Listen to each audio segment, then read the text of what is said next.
India's former Chief Economic Advisor V Subramanian has been appointed as Executive Director for India on the board of the IMF. He takes over in November and has an initial term of 3 years. Dr. Subramanian, even after his term as CEA, has been a keen watcher of the Indian economy, a prolific writer, and he joins us today for an analysis of the state of the Indian economy and the global economy, which will also be his brief in the IMF. Dr. Subramanian, thank you very much for finding time for us, and many congratulations from all of us on your appointment. Thank you very much, Lata. It's very nice to be again back chatting with you, Lata. Okay.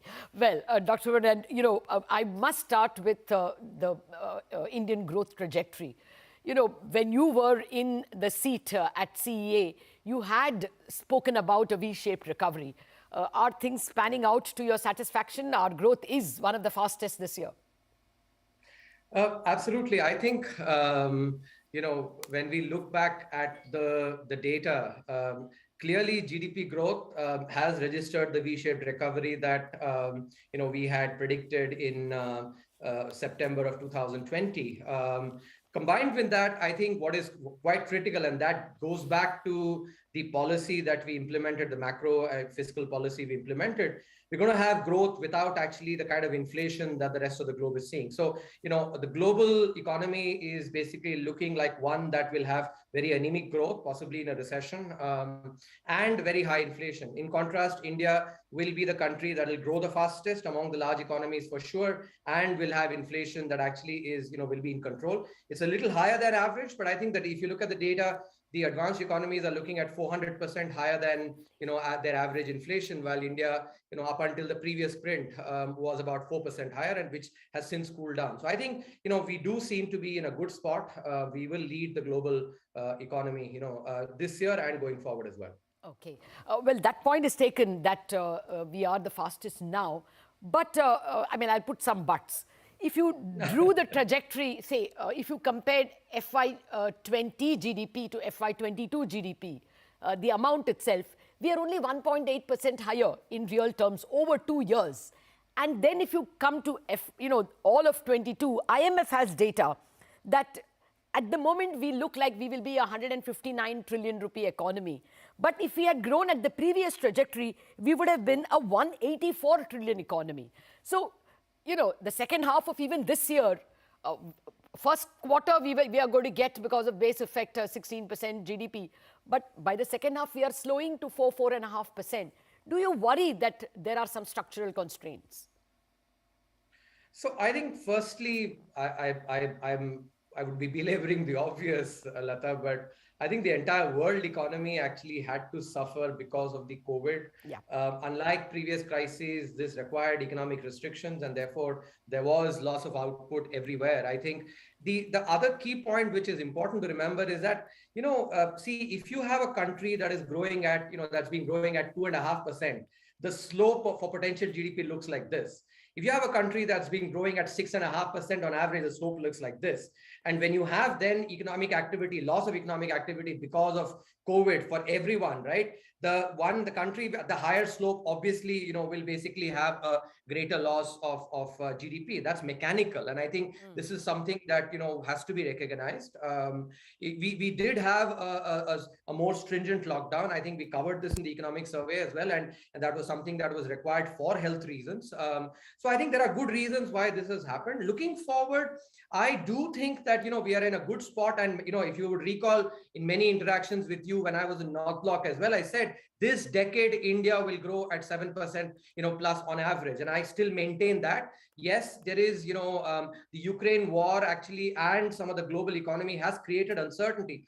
And I must particularly point out that a lot of our, growth is dependent on private investment.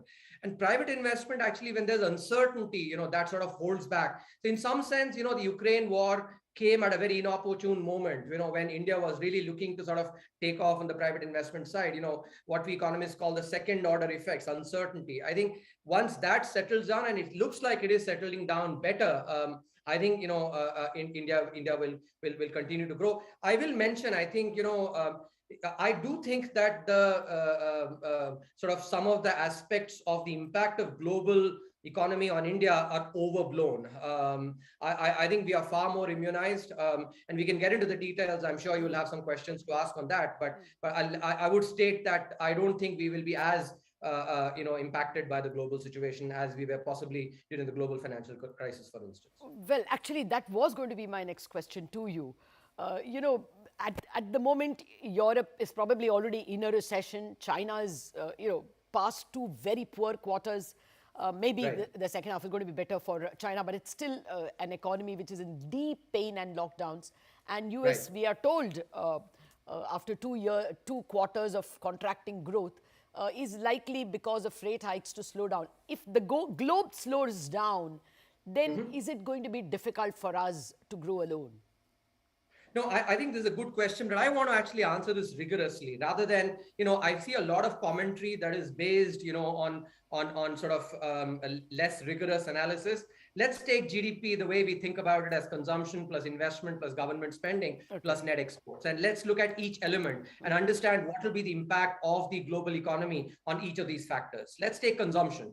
A lot of consumption is basically, some part comes from imports, obviously, and that may get impacted, but consumption actually primarily is a domestic phenomenon. So while again, some part possibly, maybe durables, etc., may be impacted a little bit because of the global economy, I don't anticipate that to be impacted significantly. And that's your close to 60% of the overall pie. Investment, I already mentioned. I think that is something which is getting impacted by uncertainty more than it should be. It's more, I think, the sentiment rather than the fundamentals. If you look at the next component, which is government spending, and that has been a seminal change that we brought in during the COVID era, where government is spending a lot on infrastructure, and actually the crowding in of that should happen actually once the uncertainty settles down. That leaves the last element, which is exports. I think on the export side, I have been reading, I think the US seems to actually not be doing as bad as people may have predicated. I recently, last week at ISB, the MasterCard CEO was here, and they look at consumption data on a regular basis, and he was saying that the US does not seem to be looking as bad. That's good news. Overall itself, I think exports were actually doing, better than anticipated. So I don't see, if you put all this together, I think investment is the one element, and exports to some extent, and those are not such big contributors. So when you think rigorously through this, I think viewers will be able to see that people are overblowing the impact of the global economy. I think sometimes if weigh far too much on sentiment and too less on fundamentals. But if you weigh on the fundamentals, I think you will start seeing why I'm saying that the impact of the global economy and sort of the anemic global economy will not be large on the Indian economy. No, absolutely. Just yesterday or day before, we had an interview of Richard Thaler, the Nobel Prize winning behavioral economist, on CNBC. And he says, I can't believe that this is a recession at all. There is absolutely no signs of recession in the US. I mean, I take your point that the economy is at the moment growing very strong. But, people are worrying about several other structural trends. A Credit Suisse paper, Zoltan War, is speaking about rearming, reshoring, restocking, and rewiring as trends which might continue to keep commodity prices higher. So do you think that for the world as a whole, the 20s may be a decade of inflation? No, I think that's a good point. So I think the global economy will see very likely high commodity prices. And I'll tell you why. And here's where I think there are important learnings from what India did, which actually could be implemented. If you recall, amidst COVID, we implemented supply side policies because we took into account that if there is basically no increase in supply and demand is pushed back through fiscal policy, then you will definitely have inflation. Now, what has happened actually, and I've been observing the global economy, there's very little being done on the supply side. Yeah. Even advanced economies are actually, a recent act actually that the US has brought in. There is some, I would say, I think they're taking inspiration from our PLI scheme to do something similar, obviously at a higher order. But I think that is possibly the first move towards working on the supply side. If the supply sides are worked on, I think the global commodity prices will not be as heated up as they actually will be otherwise. But that said, what is the the impact for India? I think for India actually, especially with the Atmanirbhar Bharat push, and this is why I want to actually explain, given what has happened after the global financial crisis, the frequency of global sort of negative phenomena has increased. And therefore, India, for it to actually tap into its strengths and become more resilient was something that was a policy focus. And that I think will help us going forward. Last bit you mentioned about China in the last question, and I forgot to actually respond to that. I look at actually China, slowing down as a huge opportunity for India, especially on the export side. I think if anything, we sort of do at the margin compete with them. Obviously they're on average they're much higher than us, but at the margin we do compete. So China slowing down, I would not look at as bad news for Indian economy particularly. But I think global economy, it would behoove policymakers to actually start focusing on the supply side measures. Otherwise, what you fear might actually come to sort of manifest in this decade. No, I take your point. We are certainly being seen as a very good second destination for people wanting to diversify out of China. Yes, we've got competition from Vietnam and Philippines and Indonesia, but we seem to be been doing well. The recent news from Apple 14, iPhone 14 also is extremely encouraging news. But just to stick to the inflation issue, if the world is going to suffer higher commodity prices for various reasons because of supply shocks, do you think we will also have a sticky inflation problem? We will come down from the current closer to 7% to below 6%, which is the MPC's mandate. But will the journey towards 4 be a tough one and a long one? No, so here's again, let's analyze this carefully, right? So if you look at the components of Indian inflation, almost 50% of it comes from food elements, right? Food items. Of which, oils, for instance, sunflower oil, because Ukraine is a big exporter, and sort of Indonesia had put a ban on palm oil, and that increased. But I think, if it is the case that these are settling down, maybe a large part of this component of inflation, of food inflation, may not be that big a worry. That leaves basically the commodity prices, which especially crude, and if you would recall, we've had, conversations on this.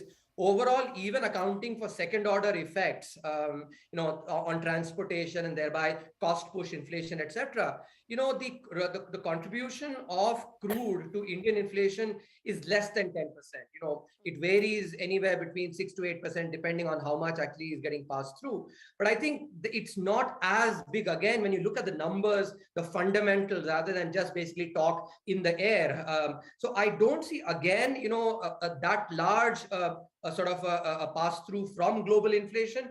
One caveat I want to mention, and here I think monetary policy plays a very important role. As it was in the case of fiscal policy, we had the clarity and we had the courage of conviction to be different from the world because we knew we were doing the right thing. And I think, in some sense, given that India, therefore, is in a different spot because fiscal policy has not pushed monetary policy as hard as in the other economies, I think there is a reason for us to actually think for ourselves rather than basically copy paste, the advanced economy. And I have been sort of saying this many times. I think it's time, we have the capabilities, we have the confidence to be able to think for ourselves rather than have to, cut paste, even the United States for that matter. I think that is something which is very important as a caveat I would mention for monetary policy. I think the RBI is extremely alive and proud of the fact that we have some advantages over the US, and the world also perceives us that way.